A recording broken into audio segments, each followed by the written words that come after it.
Alors, est-ce que vous êtes avec nous, Lynn? Je suis avec vous. Ah ben on est ravis. On va y arriver. Merci de votre présence, de votre patience aussi à ceux qui nous écoutent et qui nous suivent. Eh bien, on va C'est essayer de la blague régler ça. directe. Rapidement, alors je vais vous laisser la parole tout de suite pour enchaîner sur, à mon avis, un sujet qui va toutes vous parler. On va parler d'estime de soi. Et donc, Lynn, je vous laisse. Et n'hésitez pas à poser vos questions une fois de plus dans le chat. On tentera d'y répondre. En tout cas, on les reçoit bien et on les transmettra à Lynn si jamais on devait avoir un petit souci de connexion comme sur la précédente conférence. Mais voilà, je vous laisse la main. Merci beaucoup et à tout à l'heure. Bonjour à tous et à toutes, parce que je pense qu'il y a aussi des hommes comme des femmes qui écoutent aujourd'hui. En tout cas, de ma communauté, je sais qu'il y a beaucoup de gens qui sont là. Donc, je suis ravie de pouvoir partager avec vous cette thématique. Aujourd'hui, on va aborder effectivement l'estime de soi.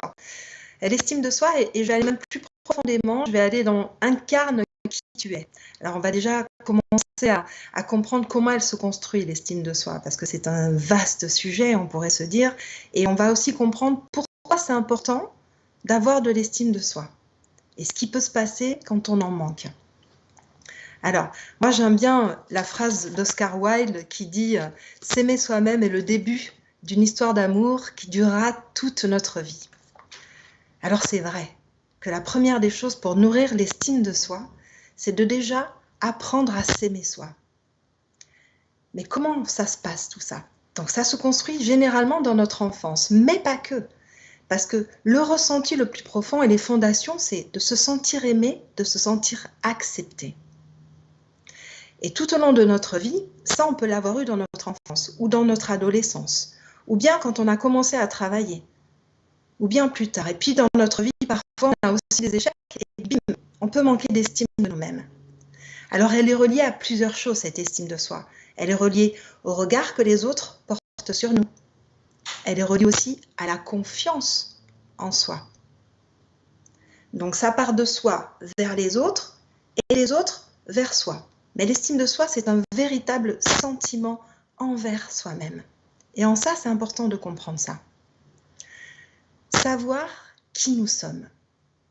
Savoir qui nous sommes, tout ça, c'est tout au long de notre vie et des vraies décisions que l'on va prendre. On va apprendre à avoir de plus en plus confiance en soi, connaissance de soi, et donc du coup, de plus en plus d'estime de nous-mêmes.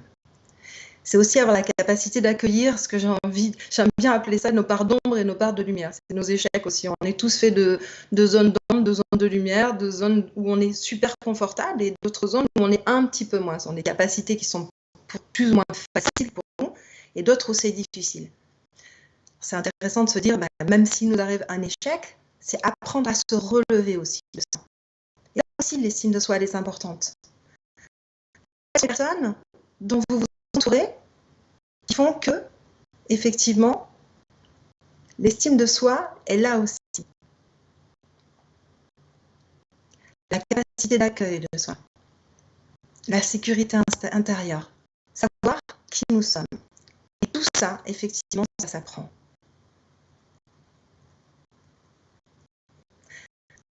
Vous m'entendez, les filles? Super. Alors, on va s'amuser à faire un petit jeu qui est important aussi. Ok, super. Alors, on va reprendre sur ce jeu-là, sur cet exercice-là. Donc, vous posez cette question-là sur une échelle de 1 à 10.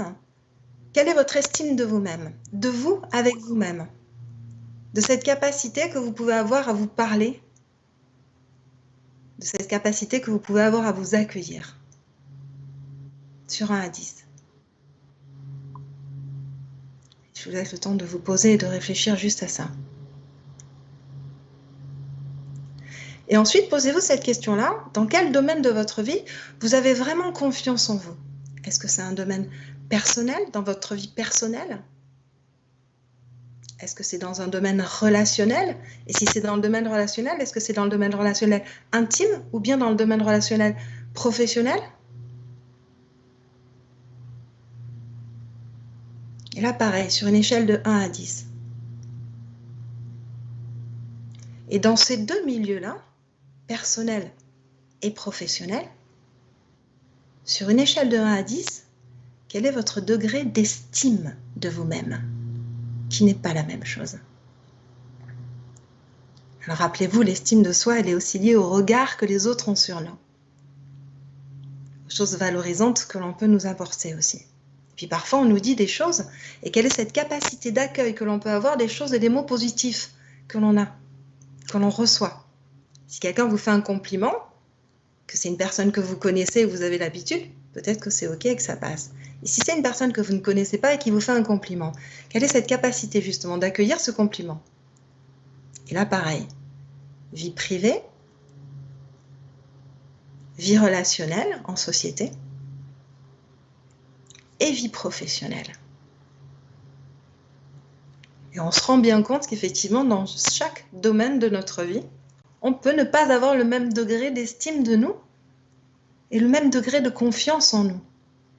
Parce que ça se construit différemment, parce qu'on est construit différemment, puis parce qu'à des moments donnés dans notre vie, on est plus en confiance dans un domaine que dans un autre. Et puis laissez-moi aussi vous parler d'affect.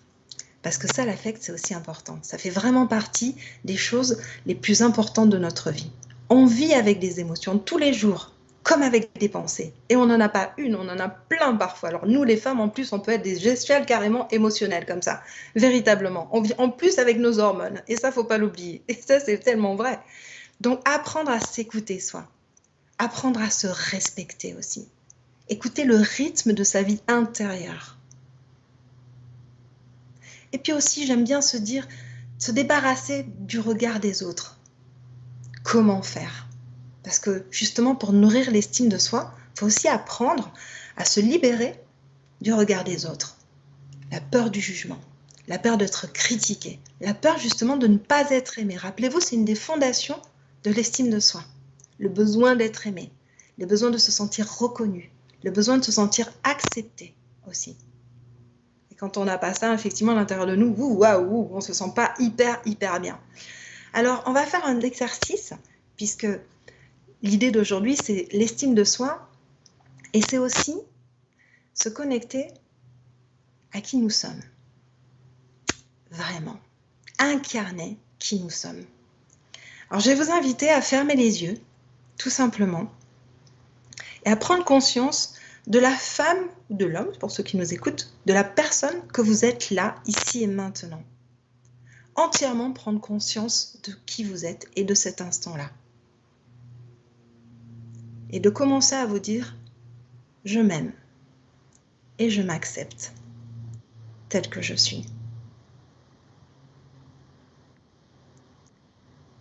Et voir déjà ce que cela fait en vous quand vous commencez à vous dire ça. Est-ce que c'est ok pour vous? Est-ce qu'il y a des zones de résistance encore ou pas?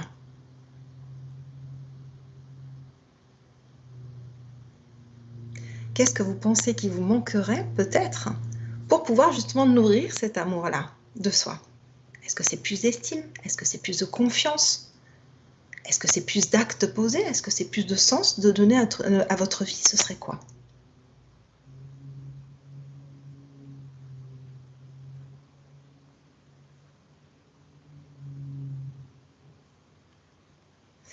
Et maintenant, vous pouvez ouvrir les yeux et en pleine conscience, justement, peut-être commencer à l'écrire en disant « Tiens, j'ai ressenti ça et ça, c'est important pour moi.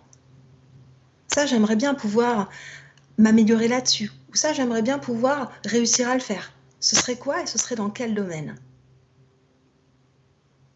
Et puis, j'irais même un petit peu plus loin en vous disant « Qui est-ce qui pourrait vous aider ou pas, si ça vient de vous, ça vient de vous, ou qui est-ce qui pourrait vous aider, vous accompagner justement à faire ces choses-là, à vous améliorer sur ces plans-là. » Et ça aussi, c'est important. Être conscient que seul, effectivement, on existe déjà, mais qu'on n'est pas tout seul, en fait. Il y a toujours des gens qui nous entourent, et donc le choix de nos relations, il est existentiel. La qualité de nos relations, elle va avec. Si on fait un choix conscient d'une relation, cette relation-là, automatiquement, elle va nous apporter quelque chose. C'est un bénéfice, c'est un plus. Une relation, qu'on la connaisse, que ce soit juste une rencontre, effectivement, une rencontre, au départ, on ne sait pas.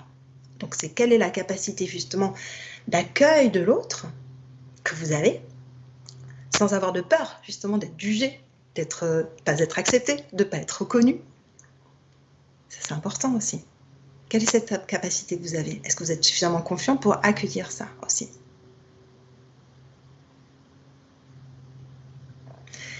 Et aussi, il y a des gens qui font partie de notre vie et où on se dit, bah, tiens, en fait, quand je suis avec cette personne, je me sens très bien. Ok, super, ça nourrit l'estime de soi. C'est bien, c'est plutôt chouette. Et puis, il y a des personnes avec qui vous êtes et vous dites, quand je suis avec cette personne-là, les mots parfois qui sortent de sa bouche, effectivement, ça ne résonne pas avec qui je suis. Ou ça ne me convient pas. Ou peut-être que c'est trop négatif. Peut-être que c'est de l'ordre de la critique, etc. aussi. Alors ça, il faut vraiment apprendre aussi à poser ses limites avec des personnes comme ça. Parce que ça peut commencer à vous grignoter vraiment. Et puis là, pour le coup, hop, l'estime de soi, pouf, elle baisse. Dans la vie intime, ça c'est aussi très important, de poser ces limites-là, ou vraiment de se libérer de relations qui peuvent parfois devenir nocives, voire toxiques. Donc poser ses limites. Et dans la vie professionnelle, c'est la même chose, en fait. Parfois, on n'ose pas dire oui, quand on pense vraiment oui, mais on n'ose pas dire non aussi, quand c'est notre propre limite. Parce que justement, on a peur de ne plus être aimé, de ne pas être accepté. Peut-être que parfois, on a peur aussi de s'affirmer, parce qu'on a peur que notre idée ne soit pas acceptée ou appréciée de l'autre. Mais finalement, les pensées appartiennent à chacun. Rappelez-vous, tout à l'heure, j'ai parlé de l'échelle émotionnelle, et en fait, tout ça aussi, c'est notre propre monde intérieur. Nos pensées, comme nos réactions, comme nos valeurs, en fait, comme les émotions, c'est ce qui nourrit notre intérieur véritablement. Alors, on a chacun, du coup, et chacune, notre perception. Notre monde intérieur, c'est notre perception, et avec ce regard-là, nos émotions et tout ça, ce qui passe à l'intérieur, c'est comme ça que nous regardons le monde, pour le coup. Et que nous allons tout regarder, avec ce filtre-là. Véritablement. C'est notre propre filtre. Est-ce que c'est le filtre de celui qui est en face de nous? Pas toujours. Forcément, chacun a effectivement sa perception des choses et des idées qui sont différentes. Donc déjà, l'idée, c'est de bien se connaître soi-même et de bien se comprendre soi. Parce que quand on commence à bien se connaître et bien se comprendre soi, à partir de ce moment-là, déjà, on peut commencer à regarder chez nous-mêmes. Qu'est-ce qui fonctionne bien et qu'est-ce qui parfois dysfonctionne un peu? Qu'est-ce qui peut nous faire peur aussi parfois et qui fait qu'on peut avoir des réactions peut-être excessives dans certains moments et qui fait que peut-être aussi, du coup, on peut commencer à manquer d'estime de nous ou de confiance en nous. Et notre réaction ne va pas être adaptée à une situation donnée. Et donc là, une des clés aussi importantes, c'est de pouvoir arriver à garder le calme en soi. Vraiment. Avoir une vie intérieure apaisée, c'est vraiment important. Moi, j'aime bien utiliser des techniques de respiration en conscience, juste pour ça, simplement, en fait. Dans un moment où on est parfois en manque d'estime de nous, on manque de confiance, juste se rappeler qu'en fait, tout n'est qu'instant présent et qu'on a cette capacité juste dans l'instant de pouvoir se poser et de pouvoir parfois prendre une autre décision et se poser les bonnes questions. J'aime bien se dire que l'art de se poser les bonnes questions, c'est vraiment essentiel. Quand on sait ce qu'on veut, ça c'est important. Déjà, apprendre à savoir ce qu'on ne veut pas, parce que ça aussi c'est essentiel. Dans la vie des femmes, et là vraiment je vais parler des femmes, parce que principalement nous sommes sur le salon de profession L, il faut comprendre un truc aussi, c'est que dans la transmission des femmes aux femmes, l'époque que nous vivons aujourd'hui, c'est pas les époques d'avant. On a une possibilité aujourd'hui effectivement de pouvoir prendre la parole. On a une possibilité de pouvoir faire le choix de nos métiers. On a cette possibilité et plus encore en fait cette capacité de pouvoir participer à la construction de ce monde-là. Et donc quelles sont nos valeurs? Quelles sont les choses que vous aimeriez pouvoir amener à ce monde-là aussi? Quelles sont les choses peut-être que dans votre propre vie aussi personnelle et relationnelle, vous aimeriez déjà pouvoir changer, modifier, transformer, améliorer? Tout est une question de choix. Apprendre à choisir. Et d'abord, commencer par se choisir soi. Parce que nourrir l'estime de soi, c'est aussi ça. Commencer par se choisir. Commencer par bien se parler aussi. J'aime bien l'idée d'avoir une bonne conversation intérieure avec nous. Parfois, on est souvent dans l'autocritique des choses. Et puis, peut-être qu'autour de vous, les gens, dans votre construction familiale aussi, font peut-être partie de ces personnes-là qui peut-être n'ont pas valorisé les choses que vous faisiez ou ne vous ont pas valorisé, à vous-même aussi. Mais peut-être que d'autres personnes, et très certainement que vous avez rencontrées sur votre chemin de vie, vous ont appris à vous valoriser ou vous ont valorisé. J'aime bien me dire qu'en fait, dans ce monde-là, on a nos parents, mais on a aussi toutes les personnes que l'on va rencontrer. Et ces personnes et ces rencontres-là, elles sont essentielles pour nous dans notre vie. Parce que c'est ce qui va nous amener des choses différentes, c'est ce qui va nourrir des parts différentes de nous. Et tout ça, c'est des choses qu'aujourd'hui on a, nous, et ce à quoi on a accès, nous les femmes, et avant on n'avait pas accès à ces choses-là. Donc dans la transmission générationnelle aussi des femmes aux femmes, tout ça c'est important. Quelles sont les limites qu'on vous a données? Quelles sont les autorisations qu'on vous a données? Qu'est-ce que vous avez été chercher ou qu'est-ce que vous avez eu besoin d'aller chercher comme autre apprentissage que vous n'aviez peut-être pas eu chez vous? Et aujourd'hui, on a cette possibilité de pouvoir vraiment faire ce que nous désirons faire. Même si de la place dans les entreprises, effectivement, des femmes n'étaient pas encore à l'égal pour les postes à responsabilité, en tout cas, hein, des postes des hommes, on a aussi ce choix de pouvoir faire un choix conscient, de faire un choix de travail. Et ça aussi, c'est important. Peu importe le poste que vous allez décider de prendre ou d'avoir, d'ailleurs, ou quelle voie, quelle direction vous allez décider. L'idée aussi, au début, c'est de vous dire, OK, quelles sont vos valeurs, vos propres valeurs, à vous? Elles peuvent être très, très différentes. Ça peut être un sentiment de justice, ça peut être la liberté, ça peut être des choses très, très différentes. Ça peut être l'éducation. C'est quoi qui est important pour vous? J'irais même à vous dire, posez-vous cette question des choses en fait qui vous font du bien quand vous les écoutez, quand vous les regardez. Ça parle de quoi le plus souvent? C'est quoi? C'est quoi qui vous fait du bien finalement? C'est quoi qui est important vraiment pour vous? Ça peut être une ou plusieurs choses. Ça peut déjà donner un sens. Ça peut déjà donner une direction en fait à nos choix de vie, à nos choix de profession aussi. Il y a des personnes qui sont plus à l'aise avec les enfants. Il y a des personnes qui sont plus à l'aise avec les adultes. Il y a des personnes qui sont plus à l'aise avec la nature, avec les animaux, avec des objets. Il y a des personnes qui ont besoin de toucher, d'autres de voir, d'autres d'entendre, d'autres de parler, de communiquer. Tout ça, c'est un ensemble. Donc, je vous invite vraiment à vous poser toutes ces questions-là déjà, pour pouvoir aller dans un sens, faire un choix de direction. Voilà pour le partage en tout cas que j'avais envie de faire avec vous aujourd'hui. Tout ce qui concerne l'estime de soi, c'est aussi tout ça. Donc si vous avez des questions, surtout n'hésitez pas, vous les posez, on est là pour vous répondre. On est là pour répondre à chacune de vos questions. Et puis de toute façon, si vous ne pouvez pas les poser aujourd'hui, vous pourrez les poser un petit peu plus tard aussi. Vous pouvez aussi nous retrouver sur, vous savez, le site Profession L. On est aussi joignable, moi je suis aussi joignable sur ma page Facebook, je suis aussi joignable sur les réseaux sociaux. Et je serai présente aussi jeudi et vendredi sur le salon Profession L. Donc de 9h jusqu'à 17h. Et le jeudi, je vais animer aussi un workshop. Et là, on va parler de révèle la femme qui sommeille en toi. Voilà, donc je me ferai aussi un plaisir de pouvoir partager plein de petites astuces comme ça avec vous.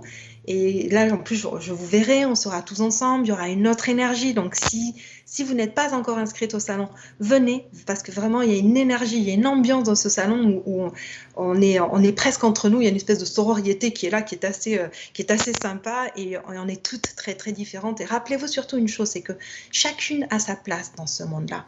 Chacune de vous a un rôle à jouer. Et ça, c'est important aussi, de le comprendre. Voilà, je réponds à vos questions maintenant. Merci beaucoup Lynn pour ce très beau moment de partage qui a été très suivi aussi. Donc voilà, malgré les petits détails, les petits bugs techniques, le temps passe et du coup, pour pas qu'on décale trop notre programme de l'après-midi, vous avez fait une super intervention, nous dit Fabienne, qui vous remercie aussi. Donc vous l'avez dit, je le rappelle, vous êtes présente sur le salon jeudi et vendredi. Oui. Vous animerez de nouveau un autre workshop sur la femme qui est donc la liberté d'être soi et de révèle la femme qui sommeille en toi. Voilà. Ouais. De révéler la femme qui sommeille en soi. Donc merci beaucoup. Il y a on pourra vous retrouver sur le pôle d'accompagnement individuel. Exactement, sur le pôle accompagnement individuel. Voilà. Il n'y a pas vraiment de questions, il y a eu des commentaires plutôt positifs et des merci et des pouces qui se sont levés. Donc, merci à vous encore une fois. Je vais vous laisser parce que derrière, on doit rappeler le prochain workshop qui s'enchaîne. Voilà, vous êtes nombreuses derrière vos écrans. Voilà, vous avez encore des merci qui arrivent. Hein. Vraiment, Lynn, c'était vraiment un très bon moment avec grand plaisir. Qui a parlé à beaucoup d'entre nous. Très vite. À jeudi et vendredi à tout le monde. Et puis, vous pouvez me retrouver sur mon Facebook aussi. Voilà, Lynn de Rose. Vous pouvez me retrouver sur mon LinkedIn, Lynn de Rose, coaching au potentiel d'ailleurs aussi. Et sur Instagram, alors c'est coach-du8, Lynn, L-Y-N-E, .de Rose. Voilà.